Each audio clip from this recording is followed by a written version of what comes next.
Good morning, Professor Lauren Cohen. It's a big pleasure having you here. I know that you've been here for almost 5 weeks now. And for the general public, Dr. Cohen is a professor from Harvard Business School, and he's here today with us, with CamEd Business School, and with the rest of you to answer a few questions, because lately there have been a lot of things going on in the financial world, all right? So because our school is a business school, so therefore I want everyone, especially you, the student, to be familiar with what we call FinTech, all right? So let's get ahead. Now, Professor Lauren. Yes, well, I actually want to start. I want to thank you, Dr. Virak, for having me on this, and thank you to all the students. I'm really excited to be part of this conversation with you about FinTech. And really, this is just the beginning of our conversation. I hope you take the things that Dr. Virak and I have to say and follow up on them and start your own searches and pushes forward, because as you'll see from our conversation, this really is a young and growing field that you might be the future leaders of. So that's right. So on that note, now, Professor Cohen, from your background, you've been giving advice to a lot of governments and companies around the globe, I think. Now, to particularly focus on FinTech, right? So start off, FinTech, how is it different from the traditional banking? Yeah. If I may. Yes, no, please. And really, I think this is both the foundational question and, to be honest with you, the most frustrating question that I get here. And let me tell you why. Because in some ways, look, I created the FinTech course at Harvard, the Harvard X FinTech course. And, you know, I both love the term and hate the term. Because the term in some ways is actually kind of insulting to finance, in the sense that, look, this term tech is now being tacked on to nearly everything we do. There's med tech, there's insure tech, there's, you name it, construction tech. And what it implies is that somehow it's brand new for the industry, all these industries, to try to innovate and come up with the best ideas they can to push forward their field. As if somehow 20 years ago, 40 years ago, 60 years ago, we weren't also trying to come up with new ideas and to push forward the field. Look, we've been doing this since the beginning of humans. We've been trying to push forward and have innovation and tech. So in that way, look, FinTech is really a part of finance since time zero. Right? We can go back to Hammurabi's code, 5,000-ish years ago, and there was finance and FinTech, right? We had tech to push us forward, we had ideas and innovation, and we can follow that through until today. But if we want to think about kind of modern FinTech, it's really just incorporating now new technologies that may or may not have naturally fit into finance, and really leveraging them towards finance. So I'll give you kind of let me give you three regimes in the recent past that have really pushed this forward. So we can start in the 1950s in the US, when they created this thing, I'm gonna show you this thing, and I'm gonna show you students, because this thing doesn't exist here in Cambodia for good reason, because this is now a dinosaur. So in the 1950s in the US, they created this, and it was Diners Club. Diners Club was actually the first credit card, now about 70 years ago, and that was a big step forward. That was a financial innovation and a FinTech that allowed people, instead of paying in cash, they could pay in this. And this little plastic thing would signify and be a form of currency with which they could exchange. But now everyone uses it, right? So now you use American Express, you use Visa, you use MasterCard, and you use even what we call wallet. Yes. So an entire ecosystem was created around this, and infrastructure, and that's important, because as you'll see, that infrastructure was both a benefit and a curse, because today it holds back the U.S. relative to societies here. Let me jump into here. Now, traditional banking offers a lot of products and services. Of course, as you mentioned, in the past, everything was done by hand, right? So you wanted to withdraw money, you would come to a store, you would come to a branch, etc., etc. When you wanted to send money to your loved ones, of course, you would have to come at the counter. But now, even traditional banks, they already have adopted more or less technology into their services, so that you have online banking, mobile banking. So therefore now, you cannot talk about a bank without attaching it somehow to financial, finance technology, right? So, Dr. Virak, you're one step ahead of me already. So from there, we moved to the second regime, which was exactly that, mobile banking. So then this amazing thing called the internet came along, the computers. Sure. And banks realized that, hey, we don't need to have physical branches. Instead, we can use these things on computers and you can check. You don't have to go to the bank and check how much you have in your account, your checking account, your savings account. You can do it all from this computer terminals. And so that was the next big push. And I want to say these two things, this is important. Both of those pushes really originated in the US, okay? And what we'll see is that this third push, which is happening now, leapfrogged the US. So the newest push on innovation and what really kind of moved ahead of the US in nearly every way is this third regime we're in, okay? And that is centered directly here in Asia. That's okay? right. So Asia has been the leaders in this, and in particular China, okay? China has been one of the big leaders and innovators in this space, coming up with things like mobile wallets, like you mentioned. And now today, that is your bank, That's right. Dr. Virak. And that is the technology that every country is now adopting. And what's so interesting about this FinTech is that in some ways, being an early adopter of an old technology stops you from being an adopter of a new technology. That's so right. in the United States and in parts of Europe, they're actually late adopters to now this better technology because of all the infrastructure they built up around credit cards. Yeah, because you spend too much money already to get rid of it would be a waste. So that's why you keep using the old stuff. Now, on that, Professor Cohen, if I may, you see, these days it's fair to say that nobody could live without a mobile phone because everything's in there. I would go to a store, I just pay using my stuff on here. But that also would expose us to more risks that we did not have to experience in the past, right? So I'm talking about cyber security risk. Now, from your background in the US, how strong is it or how weak is it? When customers keep using everything online, mobile, so they would expose themselves to risk, right? So is there any system that you think would best secure us while we on it? Yeah, and so in some ways, look, I think cybersecurity risk, it's a real risk. And I don't want to downplay it, but I also want us to take a step back and be good analytical thinkers.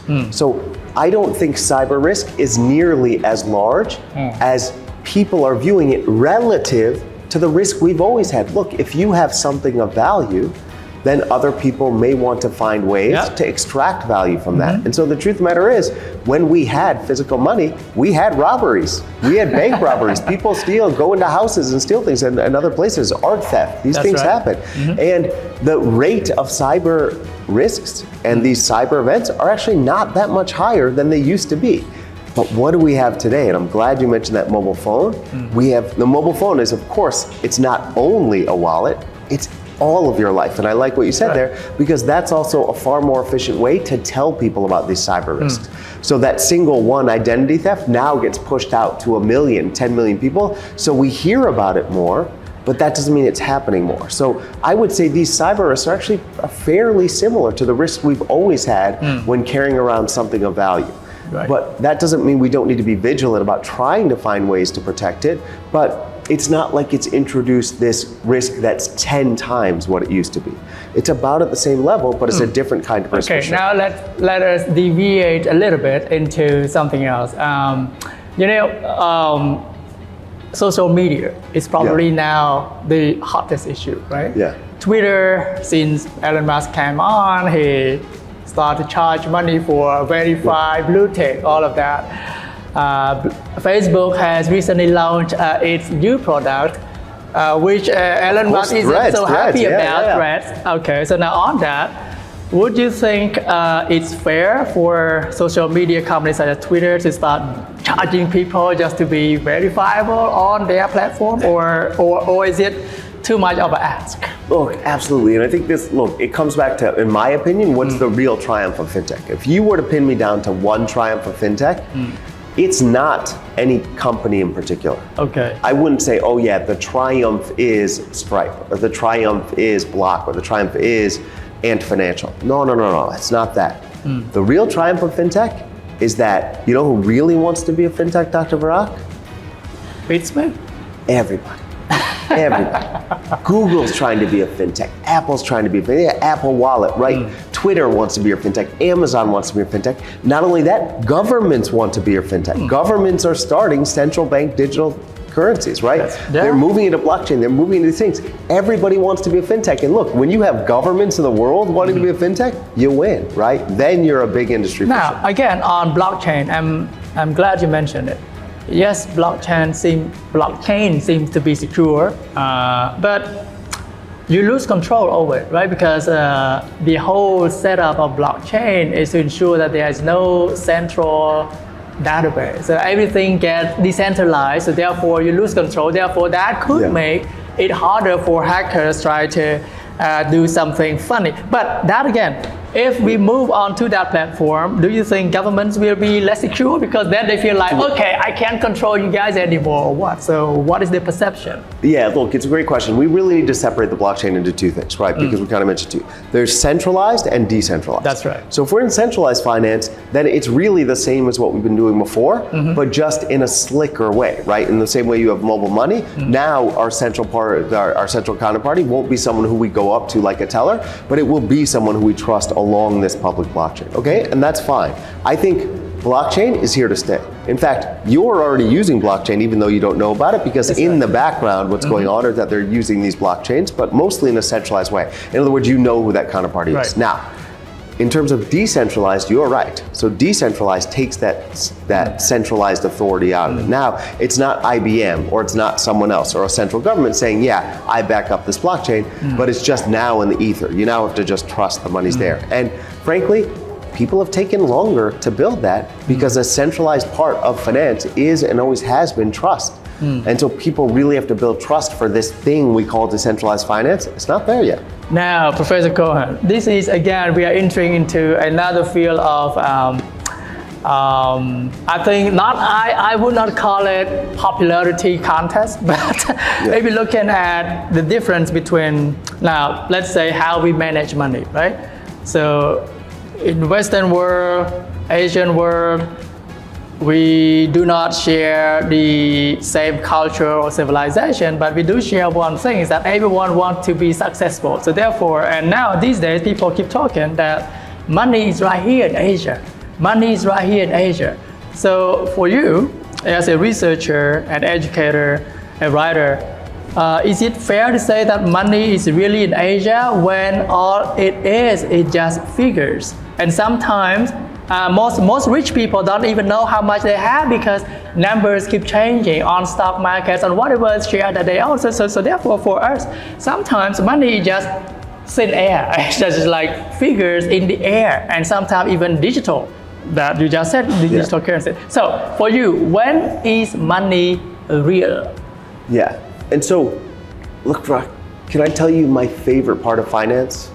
My favorite part of finance is this, is that it doesn't matter where money is. And the reason it doesn't matter where money is, and becoming increasingly true that it doesn't matter where money is, because really the bedrock of finance is that money goes where the ideas are. That's right. And so it's where the best ideas, right? I like that. It's where the best ideas are. Elon Musk wasn't born with billions of dollars to start his companies. He had to convince people, right? Steve Jobs, Jack Ma, they had to convince people, and they did, and they were right. And thank goodness people did send money to them because they've created these wonderful innovations that have made our life better. Now, look, what I'm really excited about is that ideas are in Asia.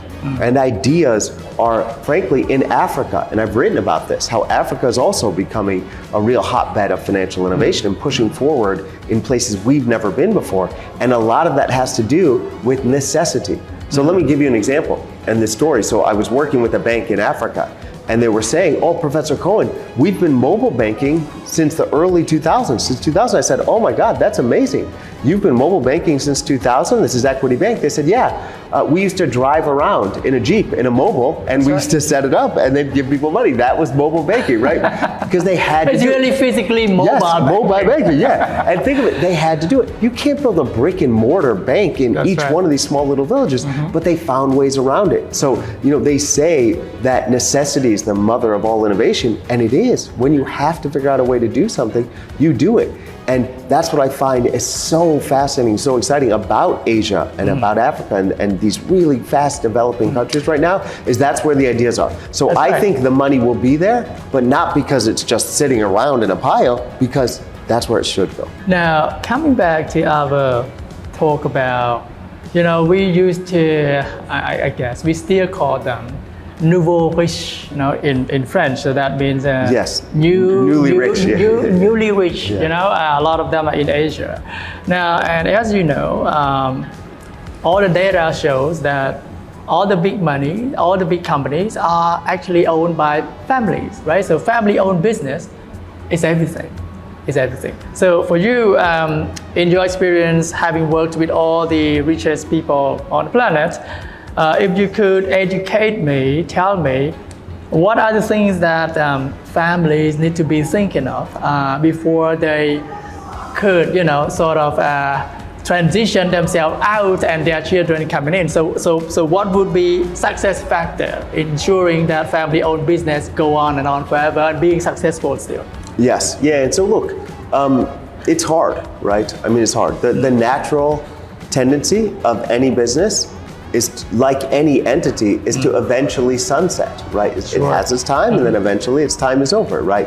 We can talk that about literally everything. No, there's been no business that's lasted forever, and I've worked with some companies in Japan that are now 500 plus years old, right? That's and so right. they're working toward it, but we can't think that, gosh, okay, because we've been successful for one generation, two generations, even three generations, that means we've somehow cracked the code and we figured out the secret.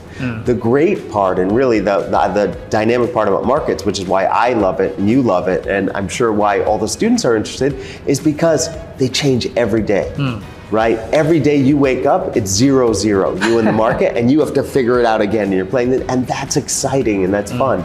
And families face that same challenge. Every generation you face a new market, so even what your parents and your grandparents did, it's not gonna work today. Right. And so that spirit of innovation and change is needed. And it's this trade-off between change and honoring your legacy. Right. You want to So do now, both things. And But do give me one example of the Japanese way of maintaining, as you said, 500 years Yes. of family-owned business culture. Is there anything really particular about Japanese culture that you would like to highlight? Yes, yeah, that's a great point, and you're exactly right. So if I were to go on the street today and ask a firm, and ask someone who owns a firm and say, oh gosh, how long has your firm been around? And they were to say 200 or more years, say they say 250 years, then they have a 2 out of 3 chance of being Japanese. Right. Which is to say that 66% of all 200 plus year old firms are from Japan. And think about that for a second. That's fascinating. Japan's not a huge country. It's got about 130 million people, and yet it's got 2/3 of all 200 plus year old firms. Okay? There's some secret that they have and some organizational form that others don't. I'll tell you what it is. Okay? Every generation in Japan, the dominant structure, they choose one. Choose one among the children. They choose a single successor. And to every other child, every other potential stakeholder, they say, hey, look, it's great. You can hang around, you can be a dentist, you can be a doctor, but you're not part of the business, okay? You can go do what you want. And they separate that. So every generation, it's handed to just one person in the next generation. And so they hand it down generation after generation to just a single stakeholder. Now, to a lot of culture, nearly every other culture, that sounds draconian and mean. Oh my gosh, I've got a winner pick amongst my children. I've got to cut everyone else. Yeah, it's gonna be awful and generous. But it's worked. And there's a good argument that you kind of have to do that. So if you want your family business to last 500 years, maybe 800 years, then you might have to do this. Wow, interesting.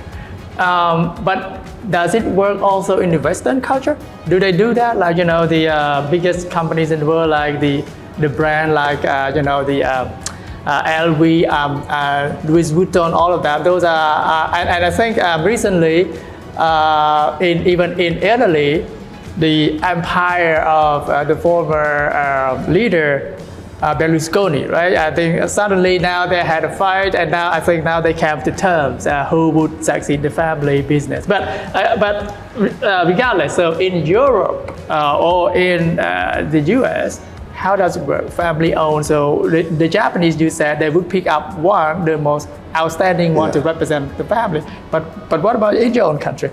Yeah, and so it's much less common in the US. And so what you see in the US and in much of Europe is that, again, there's somehow, they try to split it. And that's either in ownership or control, or both, right? Which is to say, hey, look, even if you're not controlling, you're going to get a dividend payment. You're going to get some kind of benefit from this. Get we'll just money, send go a on check. holidays, Yeah, we'll send a check to everyone.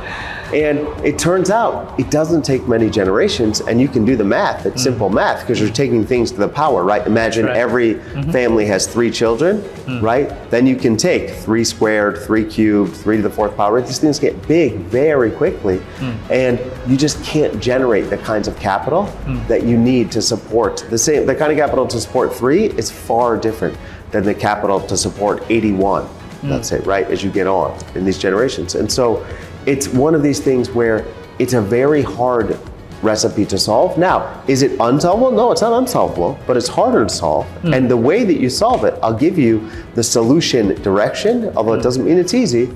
It's that you need constant innovation.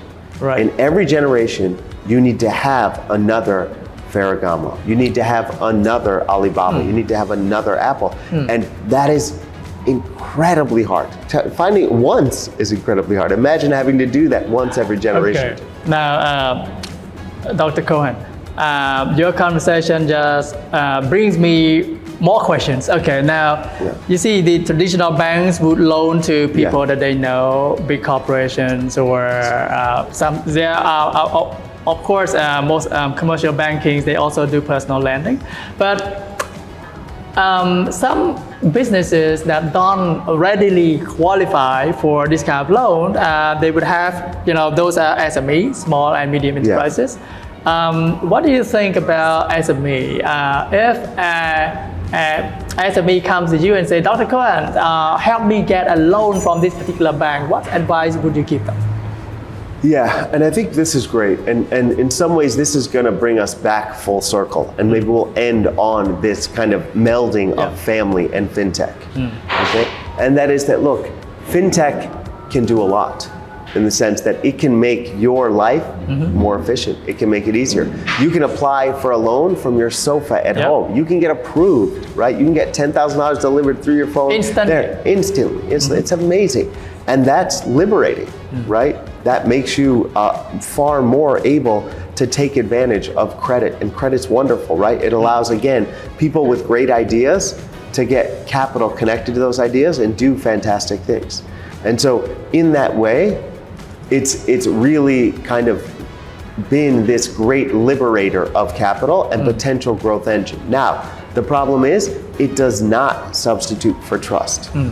And trust is one of these issues that's always been the backbone, especially of SME lending, right? If we're not talking about these huge multinational firms that everyone knows, of course they trust them. They see them on every billboard. They've been shopping with them for decades.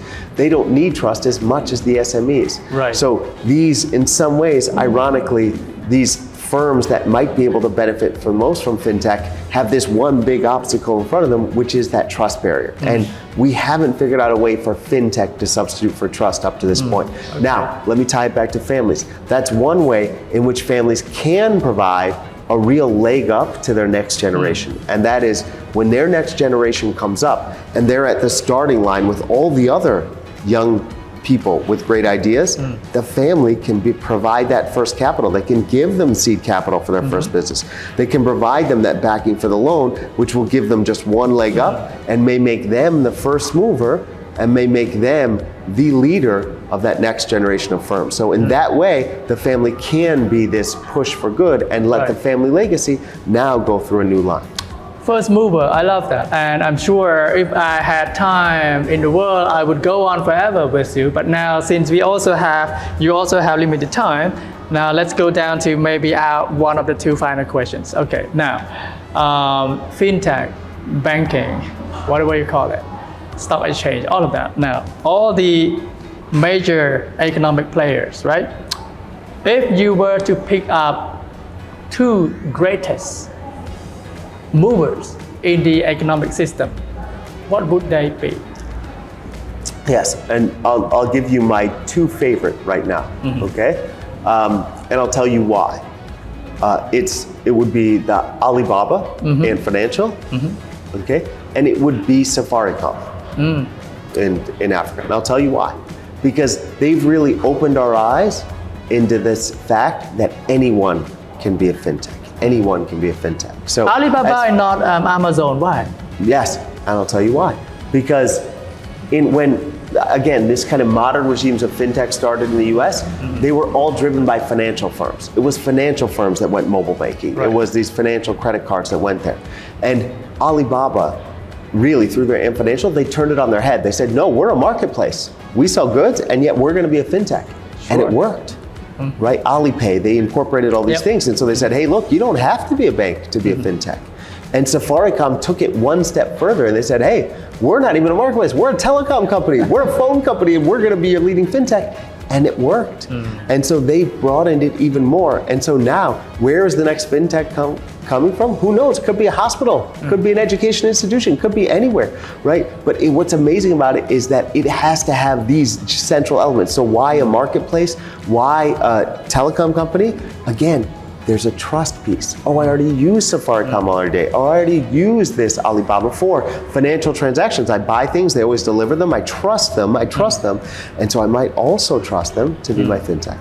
Right on. Okay, now, my final question for you, Professor Cohen. Here we are a business school, right? We are the leading top-notch business school in the country.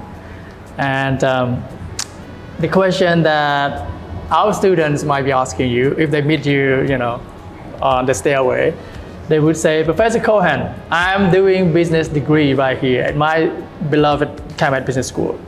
What kind of skills that I should be developing as a student now that prepare me to be a key player in the economic system in the very near future? So what would be those skills, for students that they have to start developing now and not wait until they graduate? Yes, and so look, the skills set that I will give them, I think is one that CamEd is both arming them with, but in some ways can't arm them with, okay? And so I'll tell you what I mean. I think, of course, they need to learn the foundational skills that they teach here at CamEd, because CamEd is teaching them the languages of business. And if you can't speak the language of business, accounting, if you can't speak basic financial terms, valuation, you're not going to get anywhere because you can't understand the way businesses work. Right. And when you look at a financial statement, it looks like gibberish to you and you can't understand it, you can't go further than that. That's right. And this is what I tell. Look, I have a joint appointment in the finance and entrepreneurial units at the Harvard Business School. And so I advise a lot of startups that our MBA students are starting. So foundational skills are important. Yes, that's number one. And what I tell them is this, not only foundational skills, but Dr. Virak, let me be very specific, foundational finance skills. And so what I have seen in my time is that having the finance wrong can ruin a great idea. So you could have a great idea for a medical technology firm, or you could have a great idea for another sort of startup. And if you get the finance wrong, you could run out of money. And if you run out of money and no one gives you because you didn't calculate your working capital correctly or the runway you needed, it's over.